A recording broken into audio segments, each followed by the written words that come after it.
Welcome back to another episode, off-season edition of Four Wolves Takes for your boy.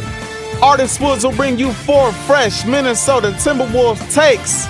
People, Anthony Edwards has officially won his first ever Olympic gold medal. Again, let me repeat it for the people in the back as I fade my intro/outro music out. Anthony Edwards has won his first Olympic gold medal, and it's special, man. It's sweet, man. For him to come out before the first exhibition game is played. Not even before the games really matter. Before the first exhibition game is played. Setting the tone. I'm the number one option. I know all of these guys, sir. I know y'all view it a certain way, but I'm the number one option. And for him to go out in almost every game we see and play like the number one option, the entire run, sensational. Sensational. Led the team in scoring for most of Olympic play until Steph Curry just took over, just went nuclear. Incredible to watch. Shout out to Steph. Goodness gracious. Until that moment, Anthony Edwards was leading the team in scoring. So, man, shout out to Ant. This is going to be, today's episode is going to be a lot about what the future holds for the Wolves, what the future holds for Ant.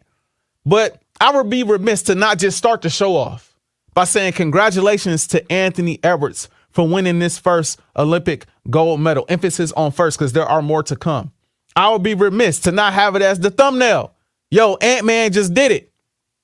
Team USA just did it. Not only the men, but the women. They got the job done. They got the gold. They kept the standard. But as I watched those games against Serbia, against France, I thought to myself, man, Steve Kerr, Eric Spoelstra, Ty Lue, showing their cards. We see who they trust. Not to say that they shouldn't show us who they trust. They're trying to win. But it was interesting watching the lineups, watching the rotations, and seeing when it got tight, who you going to go to? A whole lot of Jrue Holiday, one of the best defenders in the league. A whole lot of Steph Curry, the greatest shooter to ever play the game. And I don't think it's close. A whole lot of LeBron James, the greatest player to ever play the game, in my humble opinion. A whole lot of Kevin Durant, arguably the greatest scorer of my generation. I'm 29 years old for people who need to know. A whole lot of veteran play down the stretch is what the coaches went with. And I'm thinking to myself, man, the players I just named, maybe with the exception of maybe like Jrue Holiday, these players ain't playing in 2028 when this time rolls around again. And a lot of the players that we saw, Jokic and Wemby, these players aren't going anywhere. These players, I believe, will play for their respective countries in 2028. So it's got me thinking about the future because they got to play their cards again when it matters most. Who you going to trust?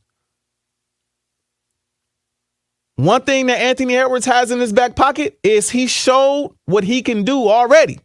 I showed y'all I could take over a game. I showed y'all I could hit shots from the outside, defend at a high level, get steals, finish on breaks, play with my teammates effectively, efficiently. I've shown y'all what I can do. The trust is there. The trust is there in ways where it might not be there for guys who will be making their first Olympic appearance in 2028. And y'all already know how I feel about Anthony Edwards. By that time, I said offseason 2025, Anthony Edwards, best player in the world. And I stand by that. The few players that I think will maybe challenge that throne when it comes time to challenge that throne will be Jokic, Luka, Giannis, maybe SGA, Wemby. None of those players are playing for Team USA. None of those players are from the United States. And so with the first take of the day, I got Anthony Edwards not only as the best player in the league at this point, the best player in the world at this point. I got Anthony Edwards leading Team USA in scoring in 2028. Not just for a period of time, but through the entire run. I got Anthony Edwards being the go-to guy. I got a projected roster here in front of me I'm looking at right now. Let me read the names to you. Ja Morant, sensational player. Jalen Brunson, I still think he's underrated. Tyrese Halliburton, I think he should have got more playing time still. Tyrese Maxey, great player. Same thing with Donovan Mitchell. Anthony Edwards, obviously, we just talked about. Devin Booker, who played great basketball. I know I was pushing back on him starting. He played like a vet. He did everything he needed to do on both sides of the ball. He played effectively, efficiently, didn't turn the ball over, hit every shot he needed to hit. Shout out to D-Book. I agree with Steve Kerr, who said he's an unsung hero. Shout out to D-Book. Banchero, still a really young guy. We'll see. Very talented. Jason Tatum, a champion. I don't know if Jason Tatum will be back, though. I'll get to that maybe another time. Because he might not want to come back after the amount of playing time he was getting. Zion Williamson, got to stay healthy. But when he's healthy, a monster. Bam, an Olympic gold medalist already. Cooper Flagg, I think he's going to be a great player when he gets into the league, but he's not here yet. We got to see. Chet, great player. And obviously AD, we just saw what he could do. As I go down that roster, again, I say to myself, who's the best player? I think it's Anthony Edwards. I think it's Anthony Edwards right now. It's really going to be Anthony Edwards by 2028. It'll really be him by 2028. And so I think he's going to lead this team. He's going to be one of the few guys that's been there, done that. He's going to be one of the few guys that maybe has a championship at this point. Maybe, just maybe, right? He's going to be an all-NBA player at this point. Like, I think he's going to have a ton of accolades behind his name, a ton of experience. He's going to have trust amongst his coaches. We're going to see him continue to progress up to this point. And when this time rolls around again, he will be ready to take that baton from KD, from LeBron, from Steph, and lead this team to another gold medal. It's going to be tough, though. It's going to be tough because we saw how tough it was this year. It will be tough. But I think Anthony Edwards will get the job done. I think he'll get another gold medal that year. And I think he will lead the team in scoring. I think he will be the leader of this basketball team in more ways than one. It's my first take of the day. Second take of the day, let's have some fun. Let's have some fun, man. Nas Reed. 2 words for you. Nas Reed will play for Team USA in 2028. I saw some people saying he should have played for him this year. Now, I didn't agree with that. But remember last episode, I told you I think Nas Reed, I think his game's going to take a leap. I think we're not going to see any more 14 points a game, 13 points a game from Nas Reed, 12 points a game. I think we're going to get up there to the 17, 18, 19 points a game from Nas Reed. The man already just won 6th Man of the Year. I think he showed he could play both sides of the ball in the playoffs. I think he played pretty solid defense on guys like Jokic in the playoffs. I really do. I truly do. He can shoot the ball from the outside. He plays like a wing. He plays like a small forward, sometimes a shooting guard. He can do everything on the floor. And I think he's a guy that can help space the floor out for slashers like Anthony Edwards, John Morant, if he's there, Donovan Mitchell, right? I think he's a guy that can space the floor out, pull some of those bigs out, and make it easy for those guys to get into the paint. Because if you collapse on that paint, Nas Reed open for the tray. Now, this all depends on Nas Reed taking this step. Again, the names that I mentioned are some great players. Some great players, right? But I look at the roster this year and I see guys like, Tyrese Halliburton. I see guys like, Devin White, Derek White, who made the team. And I'm just like, I think Nas, if he takes that jump, now this is another 4 years down the line. I'm saying I think next year he's going to get to 17, 18 points a game. Who knows what it looks like 4 years down the line? Who knows what the Wolves look like as a team 4 years down the line? Who knows what his role will be? I think it'll increase over time. But he's already on that upward trajectory. If he continues to do that and prove that he's that type of player, a winning player, because that's what Team USA is about. It's about grabbing a bunch of talent from different rosters, but it's about building a great roster as well. It's about building a great team as well. And it's about players that play winning basketball. If he can show that, I think he's going to get that call.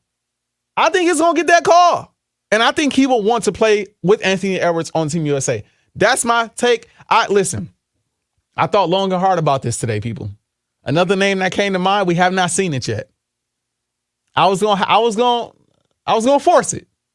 Cuz but remember, I said I'm not here for the hot take, I'm here for the real take. But I'll throw it out there. Rob Dillingham? No, I'm just saying, Rob Dillingham. I'm just saying. What can Rob show you in the first 4 years of his career? First 3 years? I'm just saying. I mean, he had to be a sensational player out the gate. But I'm just saying, no, maybe. I'm going to leave it at Nas for now because I think Nas is more of the realistic pick. But don't be shocked if they need a bucket off the bench and Rob is playing at that level and the Wolves got a championship already and he played at a high level. I mean, you never know. They had they could have had 4 Celtics if they wanted to. If they want to bring Jaylen Brown. They had a bunch of Celtics on this roster. I'm just saying you never know. But we're going to leave it, again, we're going to leave it at Nas for now. We're going to leave it at Nas. I think Nas will find a way to play sensational basketball and get on Team USA in 2028. Take number 3. Ant is mature beyond his years. Why is Artis saying that? Why is Artis Woods saying that Anthony Edwards is mature beyond his years? Because I love the fact that he has stayed silent while Noah Lyles has done all this talking. I know y'all heard some of the stuff that Noah Lyles said. Let me read it to y'all. In an interview with Time published in June, Lyles seemed to call out both Edwards and Adidas. The sprinter seemingly took offense to the apparel brand using Edwards' shoe event as an incentive during contract negotiations with Lyles. You want to do what? Lyles said at the time. You want to invite me to an event for a man who has not even been to an NBA Finals? At one point, the Finals didn't matter, though. NBA champions or what? Right? It didn't matter at one point. But now, all of a sudden, making it to the Finals, it matters. Cool. In a sport that you don't care about, and you're giving him a shoe? No disrespect. The man is an amazing athlete. He's having a heck of a year. I love that they saw the insight to give him a shoe because they saw he's going to be big. All I'm asking is, how could they not see that for me? He followed that up the next day, people. The next day, got on Twitter and said there's a rumor going around. A rumor, he called it. This man said this stuff in an interview. It wasn't text. It wasn't typed. It wasn't an email. It wasn't like it could. He said it in an interview where it cannot be misconstrued. Then he came out on Twitter and said, there's a rumor going around that I did not go to Anthony Edwards' shoe release because he didn't deserve it. That's not the case. He definitely deserves his shoes. He's an amazing player. The problem was finding time based on my prior engagements. That is not what you just said, Noah Lyles. Now, full disclosure, I am a fan of Noah Lyles. I have been a fan of Noah Lyles. When he came out and said, NBA champions of what? The NBA? I was like, come on, bro. Or no, he said world champions of what? World champions of what? I'm like, come on, bro. Why? I mean, I get it, but come on, bro.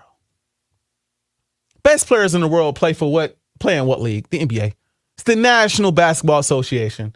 SGA, Luka, Jamal Murray, Jokic, Wemby, Giannis, all of the best players that lead their countries play they play in the NBA. But, I get his point from a literal perspective. At the end of this, he does say congratulations on being an Olympic champion. That's not what you just said. You basically just said, in a nutshell, actually, let's just go back and read it. You want to invite me to an event for a man who has not even been to an NBA Finals. And you're giving him a shoe. And at the end of this, you're questioning why they saw something in him that they didn't see in you. First off, this sounds like a hater. Sounds like a whole lot of jealousy going on. But if you didn't feel like he deserved it, then why even, or if you did feel like he deserved it, why even mention the fact that he hasn't been to the finals? Why even throw that in there? Why couldn't you just say he's a heck of a player? I just wonder why they couldn't see that in me, though, because I'm a heck of an athlete, which he is. He could have just said that. Anthony Edwards is a great player. I'm confused because I'm a great athlete myself. They should have given me a shoe deal as well. That's all he had to say. He ain't had to bring up the fact that Anthony Edwards at the age of 22 has not been to or 23 has not been to an NBA final. What? The reason why I say he's mature beyond his years, Anthony Edwards, is because Ant ain't said nothing. And it couldn't be me. I'm 29 years of age. I might have said something. I might have said something slick. I may have. I don't know. Now, I know, when this came out, if I'm not mistaken, he was around LeBron, Steph, KD. He's around some vets that they've been around the way. They probably tapped him like, hey, bro, you don't need to respond to that. You conduct yourself a certain way as a professional. You don't need to engage in that. Let him do the talking. Let him do that. Right? Maybe they pulled him to the side and told him that. Or maybe him himself just said, nah, I ain't finna entertain that. Either way, I respect the fact that Anthony Edwards ain't said a word. Let's just let you do all the talking you want to do. Let you do all the hating you want to do. Because Adidas saw something in me that they didn't see in you. You can't say that about every player in the NBA. Even some of these vets, they will get on Twitter and go at fans nonstop. Some of these players will go at people nonstop that are irrelevant. Let alone somebody the likes of a Noah Lyles, who's pretty good at his sport. Fastest man in the world currently. And for Anthony Edwards to just say, you know what, I'm going to let you do your thing. I'm not going to say nothing. There's no need. Nothing but respect for Anthony Edwards for just letting him do what he do. I'm going to stay over here. I'm going to work on my game. I'm going to be with my family. I'm going to win this gold. I'm going to go home and I'm going to celebrate. Wise beyond his years. That's the original phrase, wise beyond your years. I'm saying he's mature beyond his years. You can say that, it might be both. You can just put them both together in one statement. But man, Artis Woods may have been like, bro, say what? You tripping. And I might have had to, I don't know. We call it flaming around from Milwaukee. I might have had to flame him, which is make fun of him. I might have had to do, I might have had to say something. Cause like, bro, why you, come on, bro. And then you try to make up for it by saying, I've just had a prior engagement. Why didn't you say that in this? You could have said that at the time. Yeah, I couldn't make it because I had a prior engagement, but I wish they'd have given me a shoe deal. Why not? Last take of the day, man. I'm upset. I'm irritated for Anthony Edwards. I'm annoyed for Anthony Edwards. That's why I think I don't know. Maybe I'm just petty. I don't know. But come on, Noah. Anyway, man. Last take of the day. Schedule release is coming pretty soon here. If I'm not mistaken, it drops tomorrow. I could be wrong on that. Do not quote me on that, but I'm pretty sure it comes out tomorrow around the middle of the day. I saw something that said 2 o'clock, our time central. Again, that could be off. Do not quote me on it. I think the Wolves have shown that they are box office. I think people are turning on their televisions to watch Anthony Edwards. I think people want to see Karl Anthony Towns. I think people want to see Nas Reed. I think people now realize this team was in the Western Conference Finals and can continue to compete at a high level. I think people like the aura and the swag of this team. So last year, this team had 10 televised games, 10 nationally televised games. Probably should have put nationally in front of, the televised games on here, but y'all get my point. They had 10 at the start of the season. I know they added some, whatever. But at the start of the season, it was 10 games before the first game was played. I'm saying this year, I think that doubles. And I think people want to see the Timberwolves play ball. I say at least 23 games nationally televised this season. At least 23. I'm looking around, man. I see the Hawks at 15. This is last year. I see the Nuggets had 30. The Mavs had 28. The Knicks had 25. The Heat had 24. Then you got the Warriors and the Lakers and Phoenix and Boston. They got 41, 40, 37, 34. I'm not saying they're going to get that high. But I think 23 is very reasonable. Re-looking at this, they might get. I believe people want to see Anthony Edwards and his team put in work. I believe they have earned at least 23 nationally televised games. We will see when the schedule is released. I believe they're playing on a few holidays, but I just want to make sure I'm accurate with that. I want to see the exact schedule so I can come back here and maybe give my predictions for some of those games.